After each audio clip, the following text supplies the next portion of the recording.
ଭଲ ନୂତନ ନିୟମ ପିତରଙ୍କ ପ୍ରଥମ ପତ୍ର ଅଧ୍ୟାୟ 5 ପଦ ନମ୍ବର 14 କଣ ଲେଖା ହେଇଛି? ଯେତେବେଳେ ଦେଖା ସାକ୍ଷାତ ହେଉଛି ପରସ୍ପରକୁ ଚୁମ୍ବନ ଦ୍ୱାରା ନମସ୍କାର କର। କି ବାର କଥା ଏଠି ଲେଖା ହେଇଛି? ପରସ୍ପରକୁ କର, ହେଲା, ତମେ କର, ଆମର ଦରକାର ନାହିଁ ଭାଇ ଯୁବା। ବାଇବେଲ କଣ ଶିକ୍ଷା ଦିଏ ଦେଖିଲ? ତମ ଭଉଣୀ ମାନଙ୍କୁ ଚୁମ୍ବନ ଦବା କଥା କୁହାଯାଇଛି ସେଠି। प्रेज लॉर्ड प्रोफेसर मान धन्यवाद हो प्रोफेसर केत अनुग्रह कले आज आपण मन निकट आउ गोटे शिक्षा नहीं आसवा सुजोग देले से ईश्वर को धन्यवाद देवा सहित मु समस्त मोर प्रेज लॉर्ड जड़े प्रेज लॉर्ड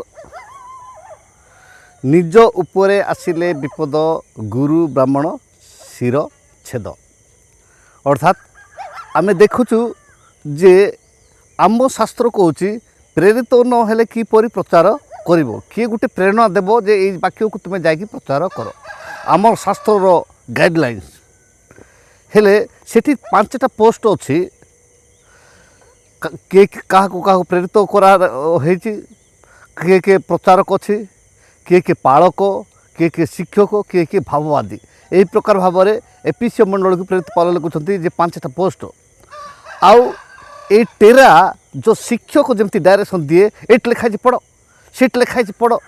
पुणी आउ थे नूतन नियम खुल कोरिन्थियों प्रति प्रथम पत्र देख अध्याय 16 पद नंबर 20 कौन लेखाई समस्त भाई और भौणी तुम्भ मानकर नमस्कार जेते बेले जे तुम्भे माने एकत्रित होच परस्पर को पवित्र चुंबन दे अभिवादन जना कौन ये तो भाई भाई लेखाई था भाई भौणी कौन पाई लेखाला चुंबन परस्पर को चुंबन माने ये भी इे काम वृत्ति अच्छी ये सियाड़े काम वृत्ति यहाँ हूँ तम संस्कृति मो बाड़ संस्कृति आमको देखा नहीं बाइबल रे लेखाई जो कहते ये टेरा को मुझे पचारुची शास्त्र रे केहू जगह लिखाई जे षष्ठांग प्रणाम बा भूमिष्ठ प्रणाम भूमिष्ठ वयोज्येष्ठ मानक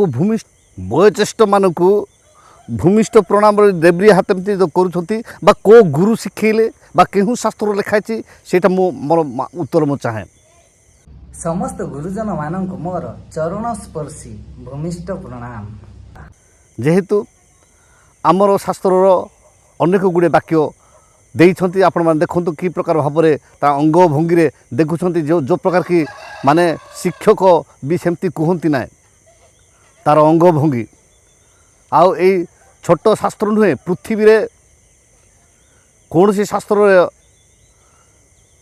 एमती के शास्त्र ना जो जो शास्त्र को ध्यान कला परे से शास्त्र वाक्य अनुसार जो से वाक्य को उच्चारण कले लोक माने सुस्थ हेबे एवं वाक्य को उच्चारण कले जो भूत माने जीवे एमती का कौन सी शास्त्र नहीं आ मर्तमंडल देव धरी देवता हेले मोर समस्ते मरीछंत किंतु उठी नहांती आ जीशु ख्रीष्ट मरिकी उठिछंती सत्य ईश्वर जीवित ईश्वर सेतिपाई तांको मरण दिन को गुड बोली कह गुड फ्राइडे आगामी दिन मानक आसंता दिन आसो से जो किसी न जानिकी सोशल मीडिया आसिक जो विभ्रांत शिक्षा जो मैंने दौरान से आर तो किसी ना मु मूर्ख को कहूँ जो जो शास्त्र को ऊपर से टिप्पणी देवाई चाहूँ से लोक मैंने घर द्वार छाड़ी 4 वर्ष 5 वर्ष 6 वर्ष ट्रेनिंग जाऊँच पवित्र चुंबन बोली कहले तुम जो जो प्रकार भावुच से पवित्र चुंबन न चुंबन एवं पवित्र चुंबन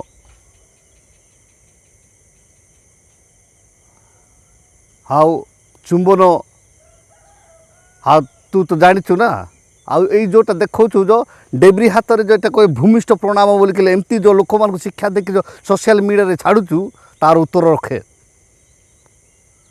समस्त गुरुजन मानक मोर चरण स्पर्शी भूमिष्ठ प्रणाम शास्त्र को विकृति करके लोक मान शिक्षा देबू ना शास्त्र लिखाई जे शिक्षक माने जे आंबे माने जे गुरुतर दंड पाइबा यह जान शिक्षक माने जो माने शिक्षा दियंती से माने निजे भाबिबार अछि आ एट लिखाई सेट लिखाई प्रेरित पाल लिखिं भल लिखिं जे कि पृथ्वी रे ता भले पाठ पढ़ा लोक तांको पर शिक्षित किए नथिले जेतेबेले यीशु ख्रीष्ट को से त्राणकर्ता रूपे जानि नथिले सेतेबेले को से राजा को आदेश मागिथिले जे मु ख्रीस्टियान लोक मान को ताड़ना करिवि बोलिके किंतु जेतेबेले प्रभु यीशु ख्रीष्ट तांको धरिले ପଚାରିଲେ ପ୍ରଭୁ ତୁମେ କିଏ? ପ୍ରଭୁ କହିଲେ ତୁମେ ଯେଉଁ ଯୀଶୁଙ୍କୁ ତାଡ଼ନା ଦେଉଛ ମୁଁ ସେହି ଯୀଶୁ। ତେବେ ମୁଁ କ'ଣ କରିବି? ସେତେବେଳେ କହିଲେ ତୁମେ ଦମେଶକୁ ଯାଅ, ସେଇଟା ତୁମକୁ କୁହାଯିବ। ଯେତେବେଳେ ସେ ଆଜ୍ଞା ପାଳନ କରିବାକୁ ଆରମ୍ଭ କଲେ, ଯିଏକି ଖ୍ରୀଷ୍ଟିଆନ ଲୋକମାନଙ୍କୁ ତାଡ଼ନା କରୁଥିଲେ, ଯିଏକି ଖ୍ରୀଷ୍ଟିଆନ ଲୋକମାନଙ୍କୁ ମାରିବା ପାଇଁ ରାଜାଙ୍କ ଠାରୁ ଆଦେଶ ପାଇଥିଲେ, ସେ ଶେଷରେ ଲୋକମାନଙ୍କ ନିକଟକୁ ମୁଁ ଯାଇପାରୁନାହିଁ, ମୋର ଗାମୁଛା ନିଅ, ଆଉ ଗାମୁଛା ରୋଗୀମାନଙ୍କ ଉପରେ ପକାଅ, ସେମାନେ ସୁସ୍ଥ ହେବେ। ଆଉ ମୋର ରୁମାଲ ନିଅ, ରୁମାଲ ରୋଗୀମାନଙ୍କ ଉପରେ ପକାଅ, ସେମାନେ ସୁସ୍ଥ ହେବେ ବୋଲିକି ସେ ଈଶ୍ୱରଙ୍କ ସେବା କାର୍ଯ୍ୟ କଲେ। ଈଶ୍ୱରଙ୍କ ବାକ୍ୟ ସହଜ ନୁହେଁ। ଈଶ୍ୱରଙ୍କ ବାକ୍ୟକୁ ବିକୃତି କରିବା ପାଇଁ ଆଉ କୌଣସି ଲୋକକୁ ଅଧିକାର ଦିଆଯାଏ ନାହିଁ। ତୁ ତ ଛାର ପିମ୍ପୁଡ଼ି, ତୋ ଦ୍ୱାରା କିଛି ହେବ ନାହିଁ। ତୋ ବାପା ମା ଟିକେ ଖାଇବାକୁ ଦେଲେ, ଆଉ ଗୋଟେ ମୋବାଇଲ ଗୋଟେ କିଣି ପକେଇଲେ, ଏବେ ଗୋଟେ ସୋସିଆଲ ମିଡ଼ିଆରେ ଭାଷଣ ମାରୁଛୁ। ଏଇଟା ତୋ ମା ଏଇଟା ଶିଖେଇଛି ଡେବ୍ରି ହାତରେ, ଏଇଟା ଭୂମିଷ୍ଠ ପ୍ରଣାମ ଅର୍ଥ କ'ଣ? ଭୂମିରେ ଷଷ୍ଠାଙ୍ଗ ହେଇକି ପ୍ରଣାମ, ଭୂମିରେ ଦଣ୍ଡାୟମାନ ହେଇକି ପ୍ରଣାମ, ତାକୁ ଭୂମିଷ୍ଠ ପ୍ରଣାମ କୁହାଯାଏ। ଆଉ ଭୂମିଷ୍ଠ ପ୍ରଣାମ ବୋଲିକି ଏମିତି ଏମିତି କରିବା, ବଡ଼ ବୟୋଜ୍ୟେଷ୍ଠମାନଙ୍କୁ ଭୂମିଷ୍ଠ ପ୍ରଣାମ, ଏଇଟା କେଉଁ ଗୁରୁ ଶିଖେଇଛୁ? କେଉଁଠୁ ତ ଶିକ୍ଷା ପାଇଛୁ? ସୁଧୁରି ଯା, ଭଦ୍ର ଭଳିଆ ବଞ୍ଚିବାକୁ ଶିଖେ। ଆଉ ପ୍ରକୃତ ତୁମର ଧର୍ମଶାସ୍ତ୍ରକୁ ଧ୍ୟାନ କରିକି ତୁମ ଧର୍ମଶାସ୍ତ୍ର ଯେମିତି ତୋତେ ସଜେସନ୍ ଦେଉଅଛି, ସେ ଅନୁସାରେ ଲୋକମାନେ ଶିକ୍ଷା ଦେ।